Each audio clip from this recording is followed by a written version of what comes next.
আসসালামু আলাইকুম। আবারও হাজির হলাম নতুন একটি রেসিপি নিয়ে। আজকে আপনাদের সাথে শেয়ার করব বিকেলের নাস্তায় দারুণ মুচমুচে আলুর খাস্তা পুরি। এই আলুর খাস্তা পুরিটি খেতে অসম্ভব মজাদার হয়ে থাকে, বানাতেও খুব সহজ। তাই চলুন দেখে নেওয়া যাক কীভাবে এই আলুর খাস্তা পুরিটি আপনারা তৈরি করতে পারবেন। আশা করি আজকের এই রেসিপিটি আপনাদের সবার কাছেই খুব ভালো লাগবে, তাই ভিডিওটি না টেনে সম্পূর্ণ ভিডিওটি দেখবেন। আর যদি ভিডিওটি ভালো লেগে থাকে তাহলে একটি লাইক দিয়ে দিবেন। তো চলুন শুরু করা যাক। আমি এখানে প্রথমে একটা বাটিতে কিছুটা পরিমাণ ময়দা নিয়ে নিলাম, দিয়ে দিলাম সামান্য পরিমাণে লবণ, দিয়ে দিলাম হাফ চা চামচ বেকিং পাউডার ও দিয়ে দিলাম রান্নার তেল। দিয়ে আমি সবগুলো উপকরণ খুব সুন্দর করে হাতের সাহায্যে একটু মিক্স করে নিব। এমনভাবে মিক্স করতে হবে যাতে মুঠ করলে এরকম একটা দলা পেকে যায় এবং ছেড়ে দিলে খুব সহজেই ভেঙে যায়।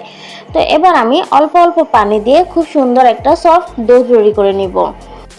দেখতে পাচ্ছেন আমি এখানে অল্প করে পানি দিয়ে ডোটা তৈরি করে নিচ্ছি। পুরোটা পানি একসাথে দিতে যাবেন না, তাহলে ডোটা হয়তো নরম হয়ে যেতে পারে।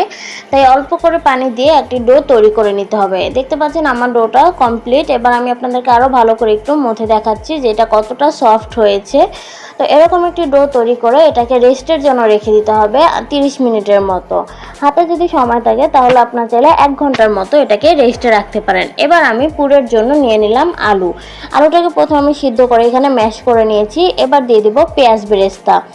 পেঁয়াজ বেরেস্তাটা অবশ্যই দেওয়ার চেষ্টা করবেন, কাঁচা পেঁয়াজের থেকে পেঁয়াজ বেরেস্তাটা দিলেই বেশি ভালো লাগে। তো এবার আমি দিয়ে দিলাম স্বাদ মতো লবণ, ভাজার জিরার গুঁড়ো, এবার দিয়ে দিলাম ভাজা শুকনো মরিচ। এবার দিয়ে দিব আমি এখানে পুদিনা পাতা ও ধনে পাতা। আমি এখানে 10 থেকে 15টার মতো পুদিনা পাতা নিয়েছি। তারপরে দিয়ে দিলাম ধনে পাতা কুচি। দিয়ে এবার আমি সবগুলোকে খুব সুন্দর করে একটু মিক্স করে নিব। এই আলুর পুরে আপনারা অবশ্যই পুদিনা পাতাটা দেওয়ার চেষ্টা করবেন, তাহলে এর থেকে যে একটা স্মেল আসবে এটা আপনাদের কাছে খুবই ভালো লাগবে আশা করছি। তো আমি বলবো আপনাদের যদি হাতের কাছে থাকে পুদিনা পাতাটা তাহলে অবশ্যই দিবেন, খেতেও খুব ভালো লাগবে। তো এই তো আমার আলুর পুরটা তৈরি হয়ে গেল।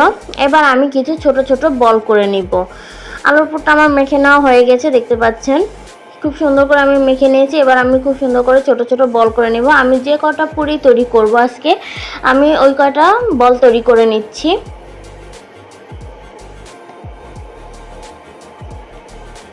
এই তো আমার বলগুলো তৈরি করা হয়ে গেল। এবার আমি যে ডোটা রেখেছিলাম আধা ঘন্টার জন্য রেস্টে, এবার সেই ডোটা থেকে লেচি কেটে নিব। এই তো আমি ডোটাকে আরও 1 মিনিটের মতো একটু ভালো করে মথে নিলাম। মথে এবার আমি যে কটা পুরি তৈরি করব সেম প্রসেসে আমি এগুলোকে লেচি কেটে নিচ্ছি, দেখতে পাচ্ছেন। তো এই তো আমার লেচি কাটা হয়ে গেছে। এবার আমি এগুলোকে খুব সুন্দর করে একটা সফট একটা গোল শেপ দিয়ে দিব।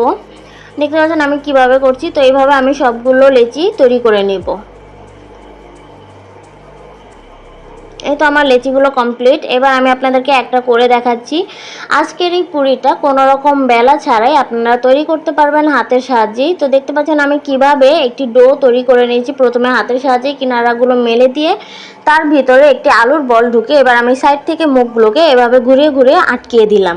এবার হাতের সাহায্যে কিছুটা চেপে চেপে একটু বড় করে নিলে আজকের এই পুরিগুলো তৈরি হয়ে যাবে। কোনো রকম বেলা ছাড়াই আপনারা আজকের এই পুরিটা তৈরি করতে পারবেন। যেহেতু আজকে আমি খাস্তা পুরি তৈরি করছি তো সেহেতু আমি খুব একটা পাতলা করব না, এরকম হাতের সাহায্যে একটু চেপে চেপে মোটা মোটা করে আজকে আমি পুরিগুলো বানাবো। এই তো আমার সবগুলো পুরি বানানো শেষ। এবার আমি চলে যাব ভাজার জন্য। কড়াইয়ে আমি পরিমাণ মতো তেল গরম করে নিয়েছি। এবার দিয়ে দিলাম সেই পুরিগুলো।